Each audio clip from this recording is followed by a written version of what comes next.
Notre fin est autre, les uns et les autres, venant de terres différentes.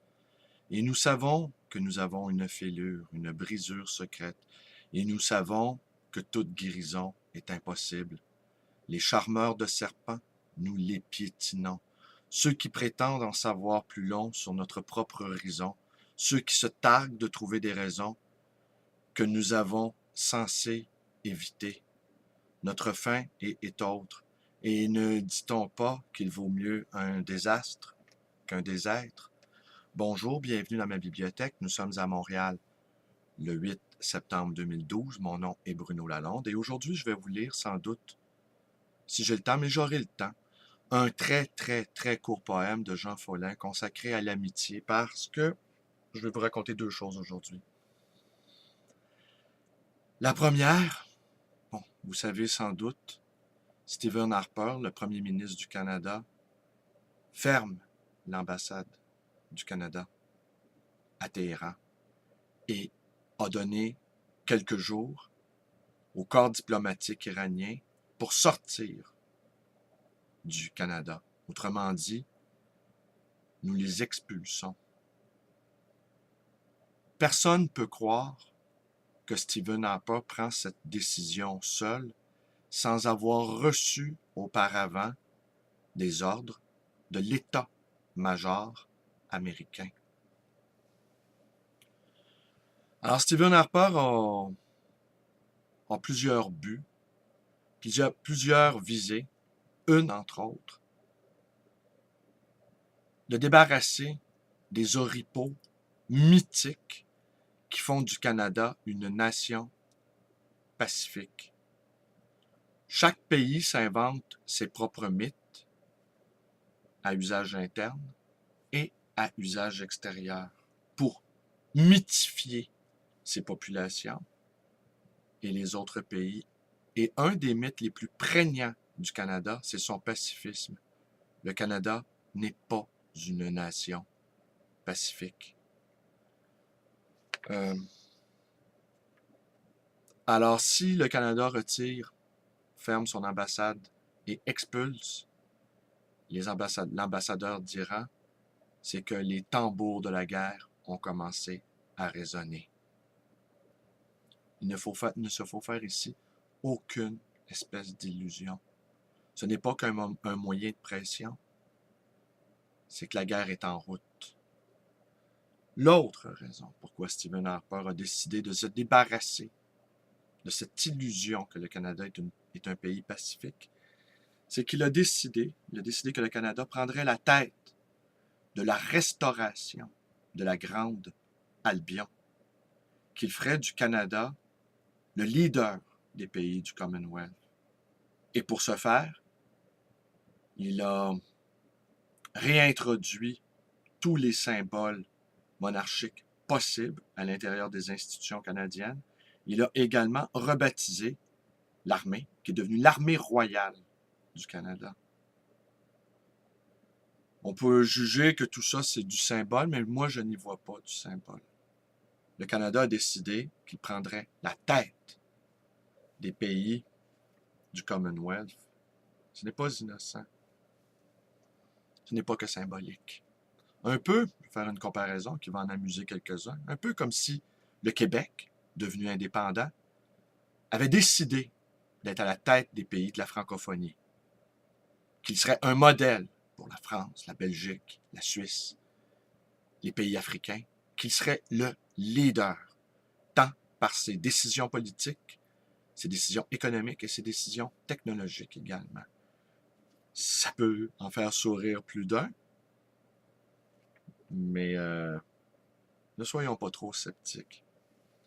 L'autre chose, hier soir, nous nous sommes réunis, d'ailleurs, j'arbore à nouveau ce signe d'infamie qu'on appelle le carré rouge, car hier soir, nous nous sommes réunis, nous les irréductibles marcheurs de ce beau printemps et de ce bel été québécois, nous nous sommes réunis place Émilie-Gamelin pour deviser tranquillement entre nous, se saluer une dernière fois, se rencontrer davantage, parce que nos marches qui sont qui sont longues et parfois exténuantes, ne permettent pas les échanges trop personnels, trop intimes. Alors, ayant envie d'en savoir un peu plus long, les uns et sur les autres, nous nous sommes donné rendez-vous hier soir.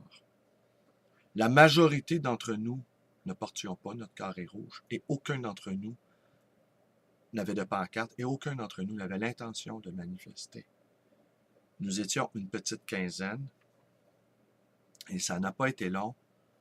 2 policiers en bicyclette se sont joints à nous, si je peux dire. Après ça, deux autres. Et enfin, par la suite, nous étions encore sur surveillance. Certains d'entre eux ont tenté de nous parler, mais on ne parle pas des inconnus. Et c'est là l'objet de cette intervention ce matin. L'agent Bilodeau a remis à l'une des passantes une contravention de 434 $, soit environ 700 €. Et l'objet de cette contravention, c'est, je vous la lis ici, ayant émis un bruit, virgule, d'imprécation. Ayant émis, virgule, un bruit d'imprécation. Imprécation, on se demandait ce que ça voulait dire. Un souhait de malheur, une malédiction en quelque sorte. Nous savions que les policiers, ce sont des civils à qui nous avons remis un permis pour tuer. C'est ça, en fait. Hein? Si vous avez commis un acte mineur, disons, vous avez volé un chips dans une épicerie et que vous courez et que vous refusez de vous rendre, eh bien, on peut vous abattre, on peut vous tirer dessus. Alors, nous savions que ces gens-là à qui nous avons remis un permis de tuer, nous ne savions pas également qu'ils avaient des envies de poésie un peu tout croche, une poésie un peu maladroite, ayant émis un bruit d'imprécation. Alors, il me plaisait d'imaginer que hier soir, je ne sais pas d'ailleurs si imprécation, c'est un crime qui va dans le... ou un délit, un crime ou un délit qui est inscrit dans le Code civil du Québec ou du Canada. Il faudrait vérifier, Code civil du Québec. Il faudrait vérifier, est-ce que c'est un délit, le délit d'imprécation. C'est assez fort, n'est-ce pas? Et je vous raconterai pas la suite, on s'est réunis ailleurs, on a discuté de tout ça. Il est clair que le dispositif policier qui est en place depuis déjà plusieurs années ne cesse d'étendre ses tentacules. Je ne me ferai que cette seule réflexion aujourd'hui pour que la police se donne la peine d'enquêter sur des gens comme nous qui sommes des pacifiques, des poètes, des gens qui avons une soif d'autre chose, justement. C'est bien dire à quel point ce système-là se sent menacé et à quel point ce système-là est fragile. C'est ce qui m'étonne le plus. Avant, nous faisions semblant de nous ignorer. Maintenant, on se donne même plus la peine de nous ignorer. On nous intimide et on nous donne des amendes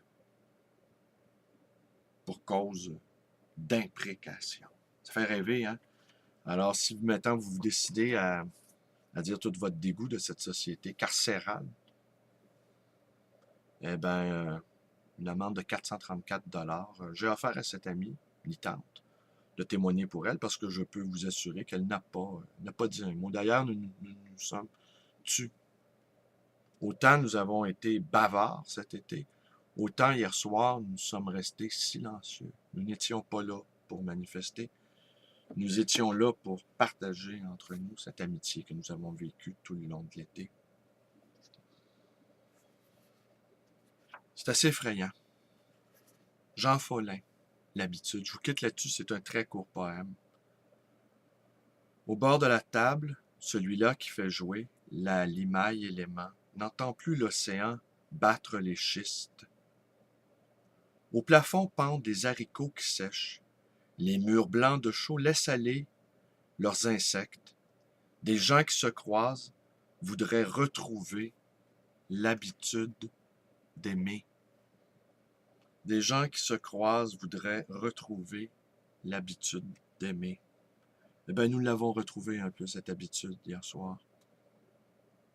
Nous qui provenons de toutes sortes de milieux, nous n'acceptons